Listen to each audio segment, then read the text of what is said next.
Okay, I think we're live. Excuse me.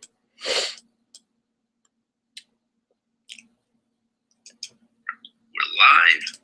So today I just wanted to talk a little bit about Joe Biden's anticlimactic entry into the race for president on the Democrat side. Now, he's made two previous attempts at becoming president, both wildly unsuccessful. I don't think he won any primaries. He might have won some in 1988 before he was forced to drop out. I'd have to fact check that, but I'm pretty sure he hasn't won any major primaries or caucuses in any of his previous presidential runs, either in 1998 or in 2008 when he ran against Hillary Clinton and Barack Obama. They were both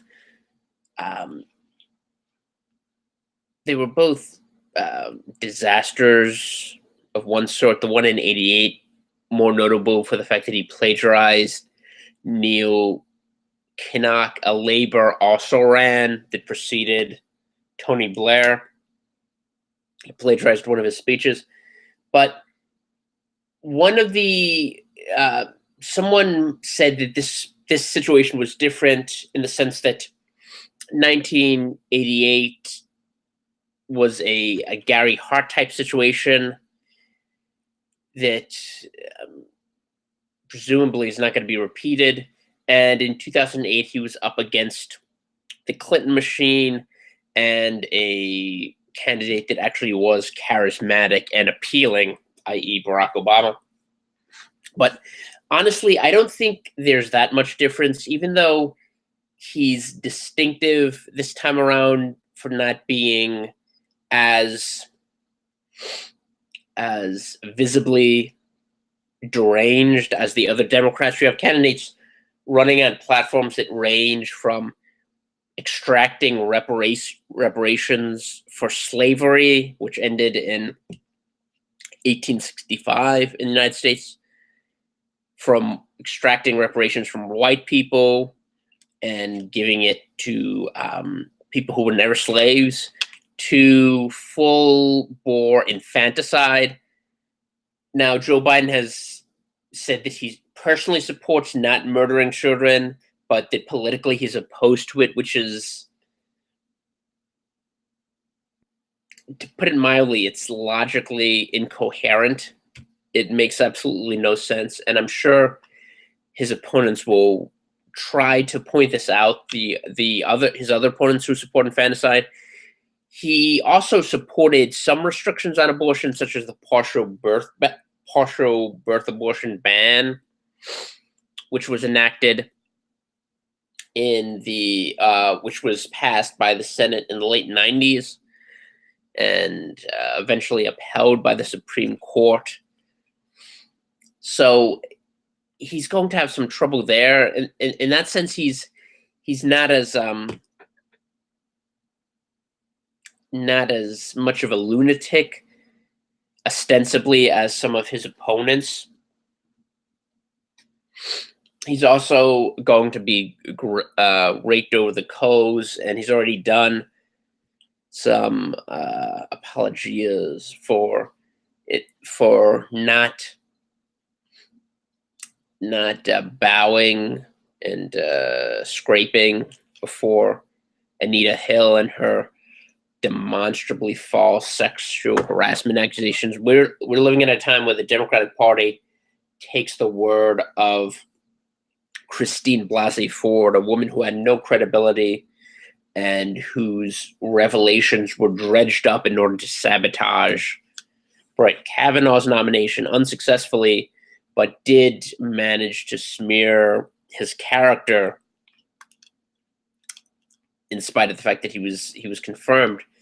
But Christine Blasey Ford was an even less credible witness than Anita Hill. No one supported her accusations. Even her friends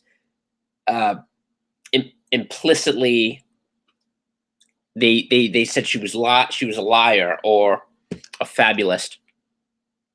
So, and she's believed, the Democratic candidates for the president believed her over Brett Kavanaugh, in spite of the fact that there was absolutely no evidence to support her bizarre claims and mounds of evidence to contradict them. She was less credible than Anita Hill, and they believe that she is that her character is unimpeachable. So of course they're going to have problems with Joe Biden because he did not genuflect before Anita Hill, even though he did try to sink Clarence Thomas's nomination at the time and ultimately voted against him.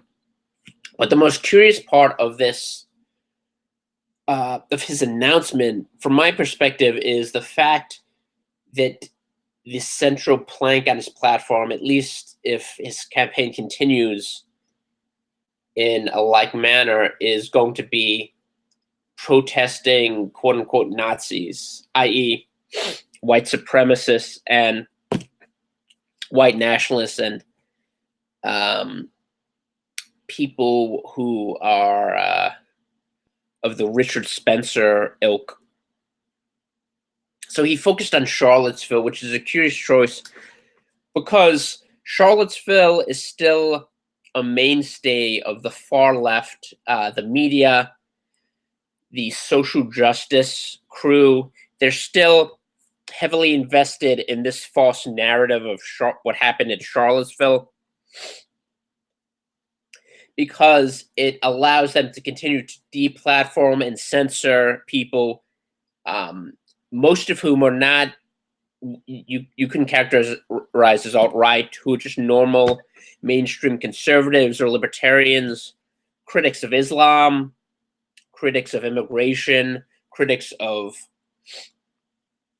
endless foreign wars, and I suppose a handful of self-defined alt-right voices, but mostly just critics of the status quo, the dominant cultural paradigm, be it feminism or Islam or mass immigration from the third world, or just critics of the default worldview among the media and academia. The Charlottesville incident has been used as a pretext to deplatform all of these people on Twitter, on Facebook, to go after their bank accounts. People like Faith Goldie, people like Lawrence Southern, and several others who are even further removed from the alt-right. It's just been used as a way to quash dissent, and we see the apotheosis of this mentality in places like New Zealand and Australia, where they're trying to suppress any criticism of Islam, suppressing the right of people to freely assemble, to disseminate information. That's kind of where we're headed. And you can see this in the 2020 candidates. But the interesting thing about this is he's using the Charlottesville incident. The interesting part about this is the person who decided to make this the linchpin of their campaign is Joe Biden. So you have someone appealing to Antifa, to the far left, to the deplatformers, to the social justice movement. And the person who's doing this is this ossified. It really is kind of bizarre when you think, does Joe Biden, do the people who support him really think, and hiring Simone Sanders, another race baiting former Bernie Sanders flack, and cable news talking head. Hiring her is just of a piece with that.